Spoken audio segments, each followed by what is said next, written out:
하나님의 은혜와 사랑하심이 여러분의 가정과 삶 가운데 충만했길 주님으로 축복합니다. 말씀을 준비하는 가운데서의 목회자로서의 큰 고민은 한 주간 동안 열심히 믿음으로 삶을 살았는지는 모르겠지만 그래도 열심히 믿음 안에서 살려고 노력했던 여러분의 삶에 큰 위로가 있고 또 용기가 있고 또 축복의 메시지가 있었으면 참 좋겠는데, 때에 따라서는 그것만 골라서 전하기에는 제 신앙의 목회자로서의 양심이 걸려서 본문을 말씀을 중심으로 전하다 보면 때에 따라서는 여러분이 듣고 싶은 이야기보다는 듣기에 부담스러운 이야기도 있을 것입니다. 그럼에도 불구하고 지난 시간 돌아보니 부모님의 그 잔소리가 우리에겐 유익이 되어질 때가 얼마나 많은지, 그 부모님의 잔소리가 때에 따라서는 그리움으로 다가오는 이유가 뭐 때문일까요?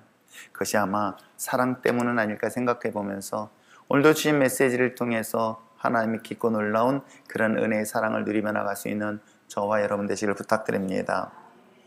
자, 2000년 전 당시 우리 사도행전의 말씀을 쭉 살펴보면서 예수님을 믿고 예수님을 따르는 무리들이 생겼던 것을 우리는 성경을 통해서 보았죠. 예수님이 부활한 것을 보았습니다. 그러나 500명 이상이 보았다고 해서 다 믿었던 건 아닌 것 같아요. 그들 중엔 약속의 말씀을 다 따르지 아니하고 떠났고 이제 120명만 이 마가의 다락방에서 약속의 말씀을 붙잡고 다른 보혜사를 기다리면서 기도하였었을 때 하나님의 성령의 역사가 일어났습니다. 놀라운 기적의 역사가 일어났던 것이죠. 예수를 믿는 사람들에게 나타나는 흔적들, 증언들, 역사들. 그 중에 대표적인 인물 베드로가 성전 미문에 있는 안진뱅이를 기적같이 낫게 하는 역사들을 보았고, 그들이 모여서 공동체 생활하는 그곳에 표적과 기적이 일어났으니 이 소문이 급속도로 예루살렘을 중심으로 해 퍼졌던 것 또한 사실이기도 합니다. 베드로가 복음을 전하고 예수님을 전할 때 3,000명, 5,000명이 예수를 믿겠다고 돌아온 역사들이 일어났던 것 또한 사실이다 합니다.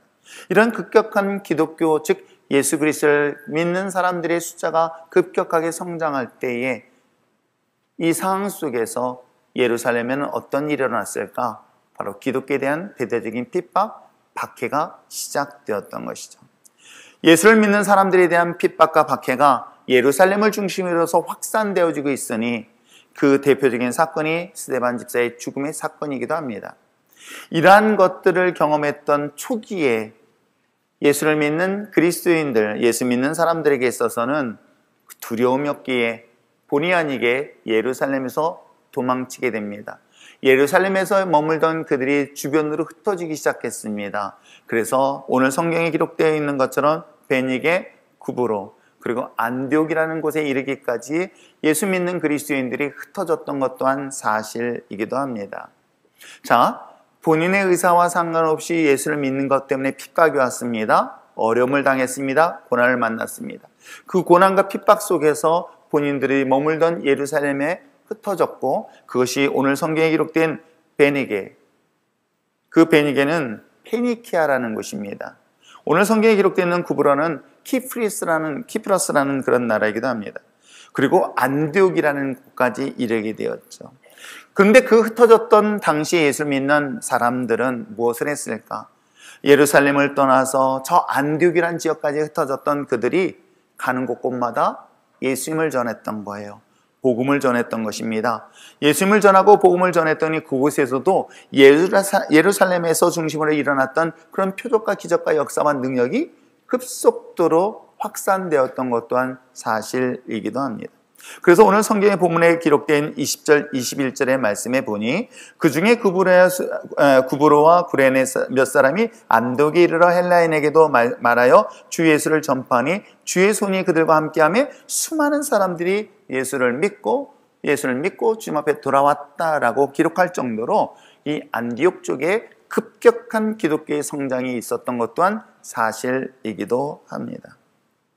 자, 특별히 오늘 본문에 기록되어 있는 안디옥이라는 지역은 어떤 곳이냐면, 지도를 보면 지중해를 중심으로 이스라엘이라는 나라가 있습니다. 이스라엘이라는 나라는 특이하게 아프리카를 연결시키는 유일한 통로이기도 합니다.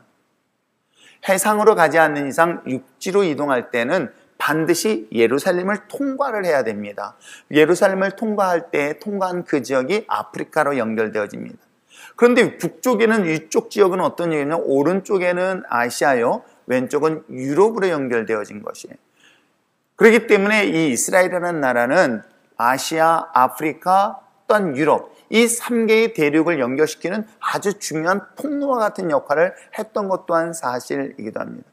그 중에서 이 안디옥이라는 나라는 유럽과 아시아 그리고 이스라엘을 지나가는 길목이라는 거예요.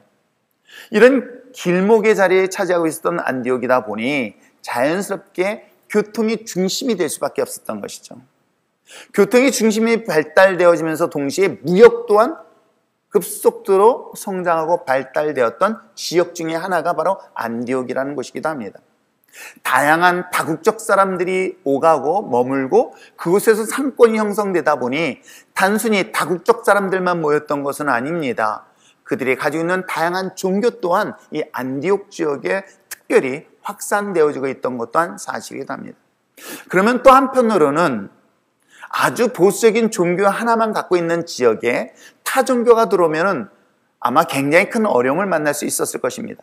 그런데 안디옥이라는 지역은 다양한 종교, 다양한 종족들이 가지고 있는 다양한 모습의 종교들이 혼합되어 있다 보니 다른 종교들을 받아들이는 데는 큰 어려움이 없던 것 또한 사실이기도 하지요.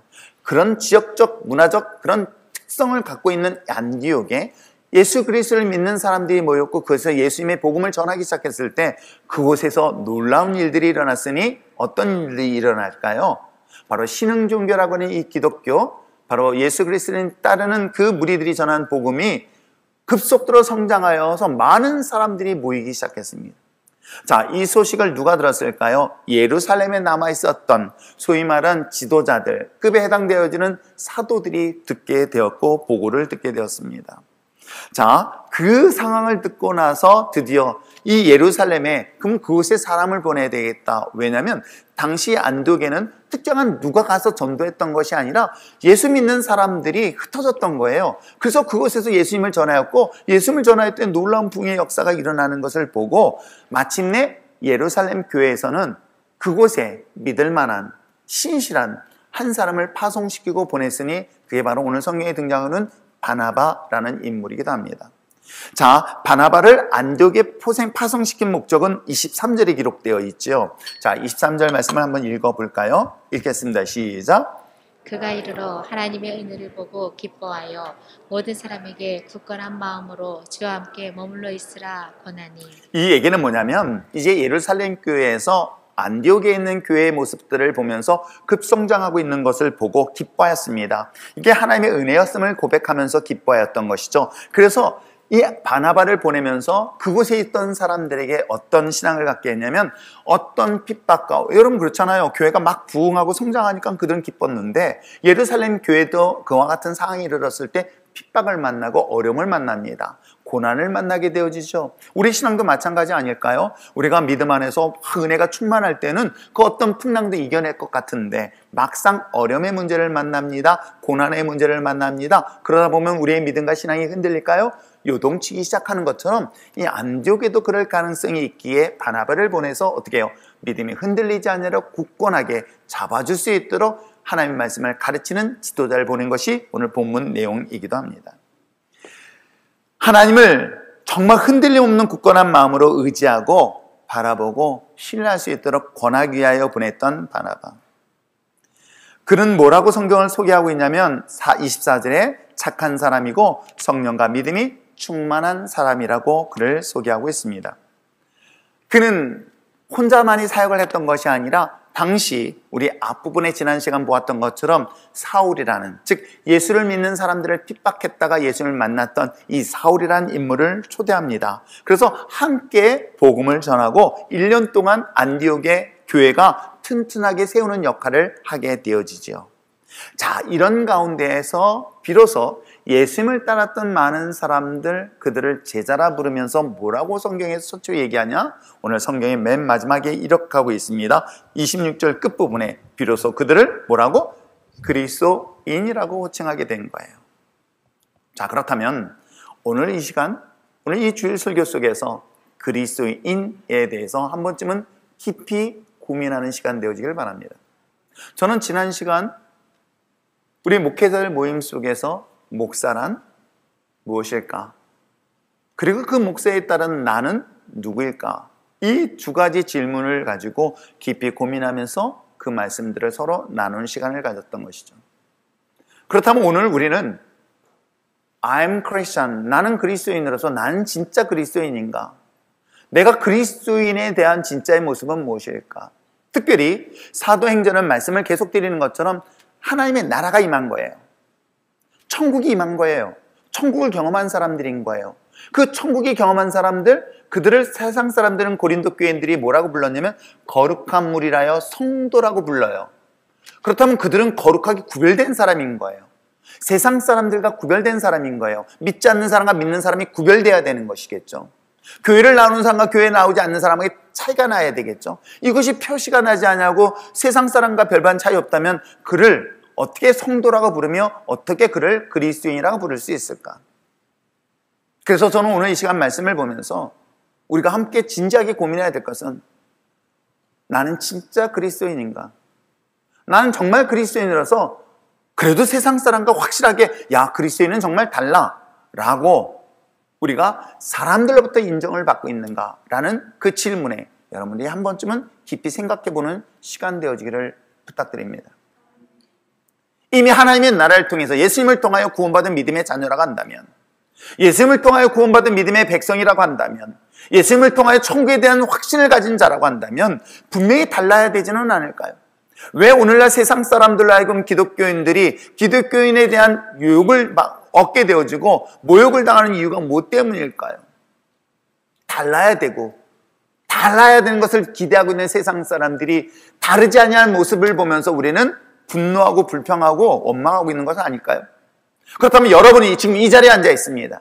여러분이 이 자리에 앉아 있는 순간 세상 사람들은 여러분을 보면서 어떤 기대를 하고 있을까요? 세상 사람들이 지금 이 자리에 앉아 있는 여러분을 보면서 너는 정말 그리스도인이라고 혹시 또 다른 세상 사람들이 여러분을 보면서 판단하고 그 판단에 따라서 기준을 삼고 있는 것은 아닐까? 그래서 저는 오늘 본문을 보면서 하나님의 나라를 경험한 천국의 소망을 가진 하나님의 거룩한 그리스도인, 즉 오늘 성경에 몰아서 얘기하고 있어요.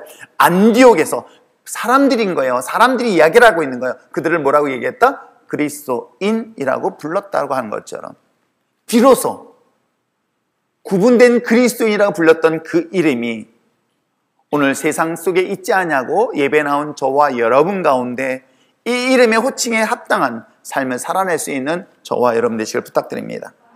자, 그렇다면 오늘 그리스도인, 이 크리스찬이라는 이 단어는 크라이스트, 그리스도라는 단어와 IAN, 이안이라는 것과 합성이에요. 그러면 크리스티안, 이 크리스찬이라는 단어의 뜻은 그리스도 안에 속한 자라는 뜻인 거예요. 그리스도에 속한 자, 그리스도를 따르는 무리, 따르는 자, 이게 바로 크리스찬이라는 단어의 뜻인 거예요. 여기서 그리스도인이라는 게 바로 그런 의미인 거예요. 그렇다면 안디옥 교회에서 처음으로 사용되어진 이 크리스찬이라는 이 단어는 과연 어떤 사람을 향하여 지칭하고 있을까? 본문을 보면서 항상 제가 여러분이 몇 가지를 얘기했었죠? 세 가지를 얘기했듯이 세 가지를 살펴보려고 합니다. 첫째는 크리스찬이라는 것은 과연 어떤 자일까로 성경하고 있냐면 놀랍게도 우리는 그리스도인이 되면은 뭔가 좋은 일만 많이 있을 것 같지만 놀랍게도 핍박받는 자로 첫 출발을 하고 있음을 볼 수가 있어요. 뭐 하는 자다? 고난을 받는 자, 핍박받는 자. 예수를 믿고 구원받아서 하나님의 나라를 경험하는 것은 분명 개인적으로는 굉장히 큰 은혜의 축복임에 틀림없습니다. 그런데 문제는 그 이후에 변화된 삶 때문에 그리스도인으로서 삶을 살아야 되는 선택하는 순간에 따르는 자로서 또한 그리스도인의 삶을 살아가는 그 속한 자의 삶에 있어서 지금까지 내가 내 삶의 주인이 나였던 거예요. 때에 따라서는 나의 삶의 주인이 주변에 있는 환경과 상황일 수도 있습니다. 분명한 사실은 내가 지금까지는 내 삶의 모든 주체의 중심, 그 주관이 나였던 것이 그리스도인이라는 되는 순간에 이건 내가 아닌 나의 삶의 주인이 누구다? 그리스도다. 예수 그리스도다. 나의 삶의 정말 주인이 참된 주인이 내가 아닌 바로 여호와 하나님이다라고 고백하는 것을 오늘 성경은 크리스찬이라고 이야기를 하고 있는 것이죠. 그렇다면 잘 생각해 보세요. 자기 뜻대로, 자기 원하는 대로, 자기 마음대로 삶을 살았던 사람들 또한 여러분 세상에서 어려움을 당할 수 있을까요? 있습니다. 자기 원하는 대로, 자기 소신대로 살아가는 사람들에게 있어서 그런 정치적인 그런 목적을 가지고 소신을 가지고 살아가는 사람들에게도 핍박도 있고 어려움도 당하고 고난도 만납니다. 그러면 이런 고난을 피하기 위해서 적당히 회색 무늬의 옷을 입고 타협하면 사실은 어떤 곳에서도 세상에서 핍박을 받거나 어려움을 당하지 않을 것입니다. 자기의 소신, 자기의 생각, 자기의 철학, 자기의 어떤 사상들을 내려놓으면 적당히 타협하면 세상과 부딪힐 일 없이 살아갈 수도 있습니다. 하물며 개인적인 사상과 철학 때문에도 세상에 핍박을 받고 어려움을 당하는 경우들을 우리는 직접 눈으로 목격하지요. 하물며 종교는 더 본질의 문제인 것 여러분 아십니까? 특별히 종교 문제는 놀랍게도 생명과 연결까지도 되어지는 사례들을 상당히 보게 되어지는데 오늘 본문에 기록된 것처럼 예수를 믿는 것 하나 때문에 생명의 위협을 당하고 심지어는 우리가 잘 알고 있는 전 예수님의 십자가에 죽으셨지만 사도, 우리가 얘기하는 스데반 집사도 그리고 예수님을 따랐던 수많은 제자들도 이 종교의 문제 때문에 죽임을 당하였던 건 여러분 아십니까? 주님을 사랑하기 때문에 주님을 위하여 자신의 삶의 일부를 내어놓을 수 있을까?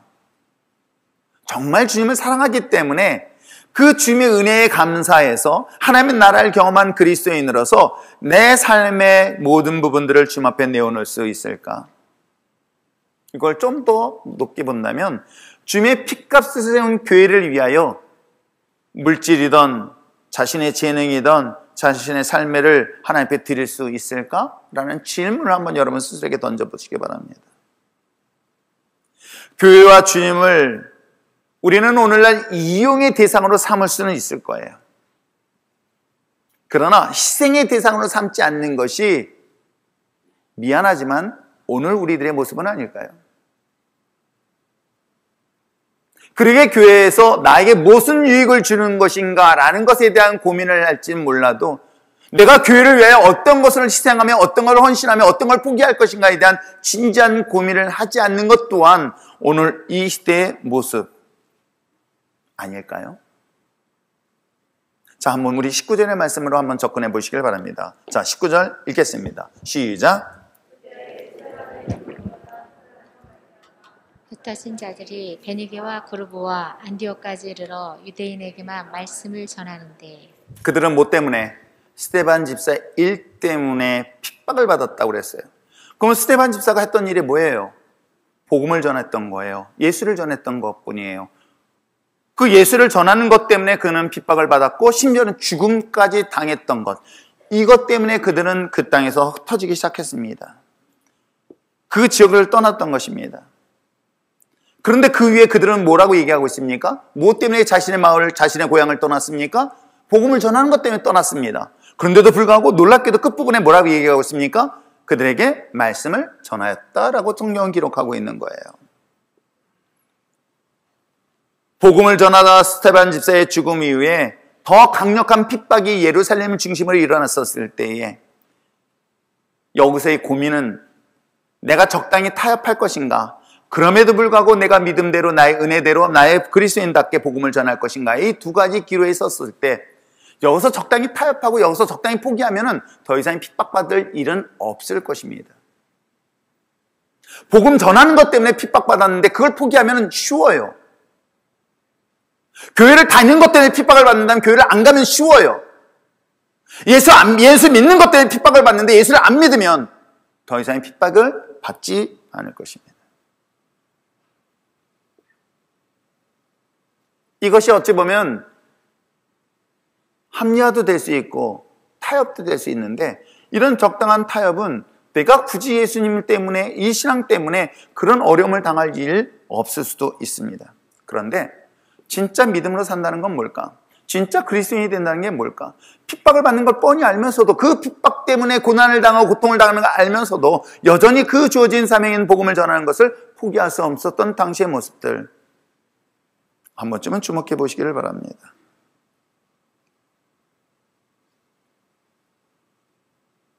여러 커플도 만나고 여러 커플들을 대상으로 부부가 된 부분도 만납니다. 연애할 당시만 하더라도 교회 다니는 것을 어느 정도 허용하는 듯 싶습니다. 그런데 막상 결혼하고 난 다음에 그 허용했던 교회를 가장 강력하게 반대하고 거부하는 사례들을 우리는 수없이 보고 또 이 자리에 계신 분 가운데서 그런 분들이 계십니다. 아니 그것 때문에 여전히 교회를 나오지 못하는 분 또한 있습니다. 결혼하기 전 같이 신앙생활 하는 듯 싶었지만 결혼하고 난 다음에 강력하게 거부하여 교회를 스톱시키는 사례들 또한 보게 됩니다. 여기서 타협하면 부부싸움 할 일이 없어져요. 이것 때문에 갈등의 조짐은 계속되어질 수밖에 없는 것이죠. 자, 그럴 때 과연 그리스도인이라면 어떻게 할 것인가? 내가 예수를 믿는 것을 포기하는 순간 가정은 편해지고 내 삶은 안정된 삶 같지만 오늘 성경에 기록된 것처럼 무엇 때문에 핍박을 받았습니까? 예수를 믿는 것 때문에, 예수를 전하는 것 때문에 받는 핍박이었던 거예요. 복음을 전하는 것 때문에, 믿음대로 사는 것 때문에 받는 핍박. 오늘 이 부분을 성경은 말하고 있는 것이죠. 예수 그리스도 복음의 가치는 어떤가? 과연 그 복음의 가치는, 예수 그리스도는 나의 생명을 내어놓을 수 있을 만큼의 가치가 있는 것인가 없는 것이야. 이 중요한 기로에 서 있는 것에 대한 이야기가 오늘 성경 속에 이야기를 하고 있습니다. 그 중에 하나가 내 눈에 보이는 교회 또한 마찬가지 아닐까요? 내 신앙의 가치, 교회의 가치가 내가 먹고 사는 문제보다 더 가치 있는 것을 둘 것인가? 아니면 내가 먹고 사는 문제 우선이고 그 다음을 따르는 것이 교회고 신앙인가? 이거에 대한 질문을 지금 성경은 우리에게 던지고 있는 거예요. 예배, 직분, 헌신의 문제도 마찬가지 아닐까요? 그것을 내려놓으면 편할 수 있어요. 그러나 그것을 감당함으로 인한 어려움, 고난, 아픔, 슬픔, 핍박 등등. 그러나 사랑하는 성도 여러분, 복음을 위하여 예수 그리스도의 핍박받는 신앙에 대한 이야기를 오늘 성경은 우리에게 이야기하고 있음을 잊지 마시길 부탁드립니다. 또 하나의 그리스도인에 대한 특징이 이야기에 있어요. 예수를 정말 제대로 믿는다면, 그래서 저는 오랫동안 이 제자 훈련 시켜보면 정말 예수를 제대로 믿겠다고 딱 결단하는 순간부터 여러분 의외로요, 영적인 싸움이 심각할 정도로 일어날 뿐만 아니라 그렇게 동의하고 그렇게 인격적으로 대했던 그 가정의 상황에서도 급반전돼서요, 더 핍박이 강한 것들을 수없이 봐요. 예수를 정말 제대로 믿겠다는 순간부터 오는 다양한 방해와 핍박과 어려움이 있는 것 여러분 아십니까? 적당히 타협하면 문제가 되지 않아요. 그런데 내가 신앙을 지키고 신앙의 복음의 가치를 지키는 순간부터 오는 핍박과 고난이 있다는 것을 먼저 꼭 기억하시길 부탁드립니다. 그렇다면 또 두 번째 그리스도인은 무엇을 할까요? 내가 이런 핍박 속에서도 해야 될 사명이 있어요. 그게 뭘까요? 복음을 전하는 자의 삶이었던 거예요. 핍박 때문에 고향을 떠나 안디옥에 정착했던 당시 초대교회 그리스도인들, 무엇 때문에 핍박을 받았습니까? 바로 복음을 전하는 것 때문이었습니다. 무엇 때문에 고향을 떠나야만 했습니까? 자신이 살던 모든 것들을 포기하고 떠나야 될 가장 중요한 이유는 무엇 때문이에요? 복음 때문이었던 거예요. 예수님을 전하는 것 때문이었어요. 내가 예수 그리스도인입니다, 나는 예수님을 믿는 사람입니다 라고 고백하는 이 고백 때문에 자신의 모든 것들을 다 포기하고 떠나야 되는 상황이라고 한다면 여러분 어떡할까요? 내가 다시는 이거 안 하겠다라고 하지는 않을까요? 그럼에도 불구하고 오늘 성경은 끊임없이 그들에게는 가는 곳곳마다 그 핍박 두려워하지 않냐고 복음을 전하는 자의 삶을 살았던 것을 성경은 우리에게 소개를 하고 있습니다. 저는 목회자들이 시험 드는 경우들을 그건 누가 말릴까를 참 고민을 하고 있는 사람 중에 한 사람. 제가 그전에는 잘 몰랐지만 목회자로서 이제 임원을 하다 보니까는 또 많은 목사님들을 만나네요.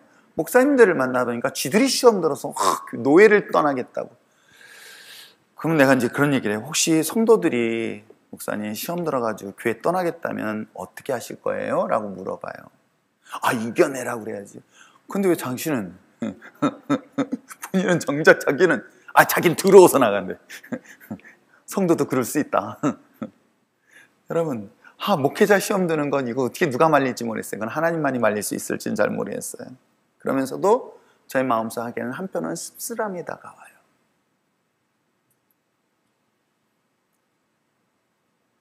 자신의 주어진 사명이 주어졌을 때 그걸 쉽게 내려놓는 거 얼마나 쉬운지 몰라요.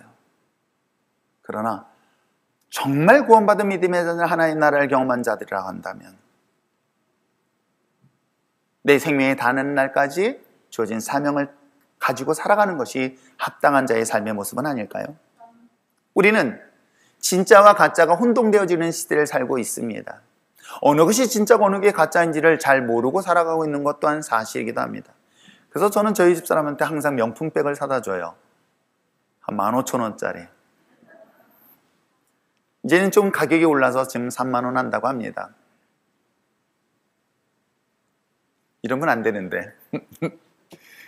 아무튼 어느 게 진짜인지 가짜인지 제가 뭘 보면 알겠습니까? 그런데 여러분, 우리 신앙과 믿음도 오늘 이 시간 다시 한번 진지하게 돌아보면서 I'm Christian, 난 진짜 그리스도인으로서 나는 무엇을 위해서 존재하고 무엇을 위해서 살아가고 있는가를 한 번쯤은 돌아봐야 될 시간이 오늘 본문을 통해서 이야기하지는 않고 있을까?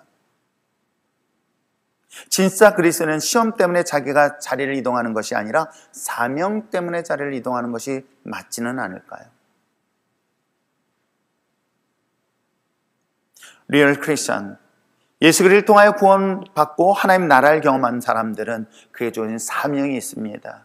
그게 바로 증인의 삶인 거예요. 하나님 나라에 대한 증인의 삶을 살아가는 것이 마땅하다. 그건 단순히 목회자가 아니라 내가 있는 이곳에서 하나님의 살아계심을 증거하는 자의 삶인 것이죠.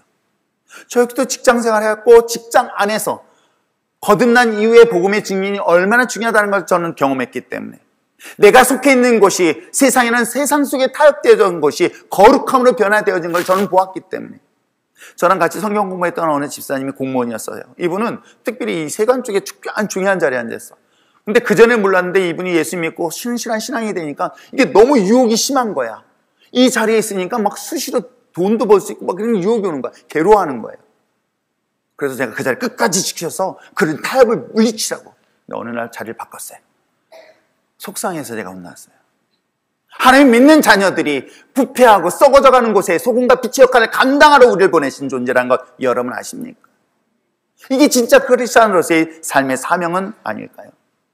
단순히 먹고 살기 위한 삶의 선택이 아니라 복음을 전하는 자의 삶의 선택이 오늘 진짜 그리스도인의 삶의 모습은 아닐까요? 더 좋은 조건과 환경을 선택하기 위하여 교회를 찾고 선택하는 것이 아니라 하나님의 복음의 진정한 가치 때문에 선택하는 것이 오늘 우리에게 필요한 것은 아닐까? 예수님의 십자가의 죽음의 문제는 결국 그 죽음을 통해서 하나님의 나라를 경험한 저와 여러분일 줄 믿습니다. 하나님의 나라를 경험한 진짜 그리스도인의 삶이라는 것은 무엇일까요? 헛된 세상의 것을 따르는 것이 아니라 하나님의 영원한 나라의 소망을 가지고 오늘도 내 처한 환경과 상황에서 복음을 전하는 자의 삶은 당연한 것 아닐까요? 저는 감히 그런 얘기를 해줄 수 있어요. 여러분이 직장 때문에 교회를 옮겨야 될 상황이 있다 한다면 그 직장은 여러분의 인생을 책임져 주지 않습니다. 책임져 줄 것 같죠? 절대 책임지지 않습니다. 그 직장은 여러분의 능력이 안 되면 그 직장은 여러분을 내쫓습니다. 그런데 하나님은 여러분의 능력이 있던 능력이 없던 주님의 핏값으로 세운 저와 여러분을 끝까지 책임지시는 분은 누구일까요? 우린 착각하고 있어요. 그것이 믿음이라는 것으로 합리화시키고 있을 뿐이지. 정말 진정한 가치가 어디에 있는지 알지 못하기 때문에 여전히 내 눈에 보이는 것을 따라다니고 내 눈에 보이는 것이 마치 그것이 절대적인 것처럼 스스로 합리화시키고 있는 것에 대해서 우리는 세상 사람들이 평가하고 있는 건 여러분 아십니까? 진짜 그리스도예요. 그래서 이방인들이 무엇을 구하는지를 예수님은 분명히 말씀하셨다면 이제는 여러분들이 다시 한번 돌아보며 내가 주님을 위하여, 복음을 위하여, 교회를 위하여, 내가 하나님 나라의 확장을 위하여 어떻게 쓰임받을 것인가를 진지하게 고민해 볼 수 있는 여러분 되시길 다시 한번 부탁드립니다. 이것이 우리의 삶의 목적이어야 될 줄 믿습니다. 그런데 여기까지는 교회 안의 공동체만 중심으로 되는 것 같지만 더 중요한 것은 인정받는 그리스도인인 거예요. 그 인정이라는 것은 저는 세상 사람들로부터도 인정을 받아야 된다. 어떤 사람으로? 오늘 바나바를 뭐라고 얘기했는지 아십니까? 오늘 성경에서는 그를 굿맨이라고 얘기하고 있어요. 그건 선한 사람, 착한 사람만을 말하지 않습니다. 선하고 착한 것만을 말하는 것이 아니라 저는 진실한 사람, 신실한 사람, 그 사람을 믿을 만한 사람이라고 누가? 세상 사람들로부터 인정받았다는 것을 바나바를 통해서 소개하고 있으며 그것이 그리스도인이라고 성경은 이야기를 하고 있는 거예요. 교회 안에서 저 사람이 믿음이 있다가 아니라 세상 사람들조차도 저 사람은 정말 신실한 사람이야, 다른 사람 몰라도 저 사람은 정말 진짜 예수쟁이야 라고 인정받는 그리스도인의 삶에 대한 이야기를 성경은 지금 이야기를 하고 있는 것 여러분 아십니까? 얼마든지 I am Christian이라고 이야기할 수 있습니다. 그러나 세상 사람들이 You are Christian이라고 이야기할 수 있는 그리스도인의 삶을 살아내고 있느냐라는 것을 오늘 성경은 우리에게 질문하고 있고 우리에게 요구하고 있는 것은 아닐까요?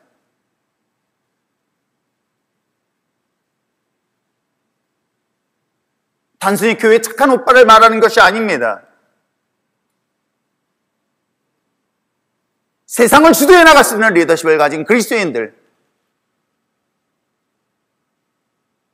얼마 전까지도 이 수기총 모임에서 장로님이라고 이렇게 같이 예배도 드렸고 모임도 가졌던 분이 이번에 어느 높은 자리에 올랐어요.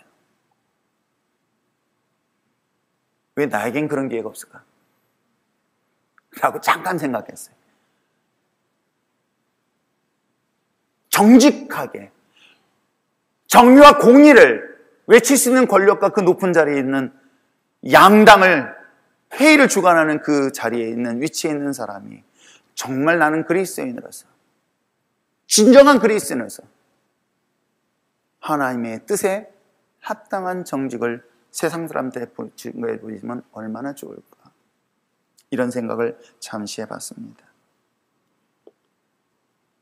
세상 믿지 않는 사람들조차도 그는 믿을 만한 사람이야.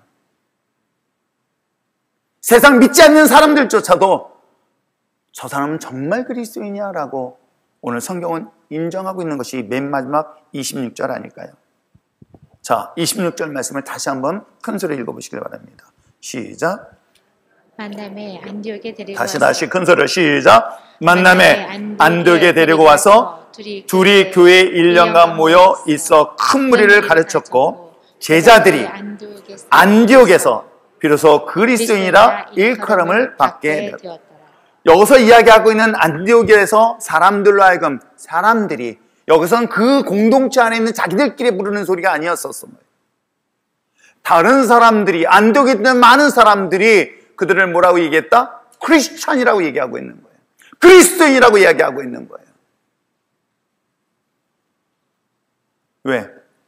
그래서 샘플이 된 사람을 바나바를 소개하고 있는 거예요. 그는 착한 사람이었고 성령과 믿음이 충만한 사람이라고 인정하고 있는, 심지어는 불신자조차도 이 사람이 진짜 그리스도인지 아닌지 여러분 아시는 거 아십니까? 아, 정말 저 사람은 진짜 그리스도인이야?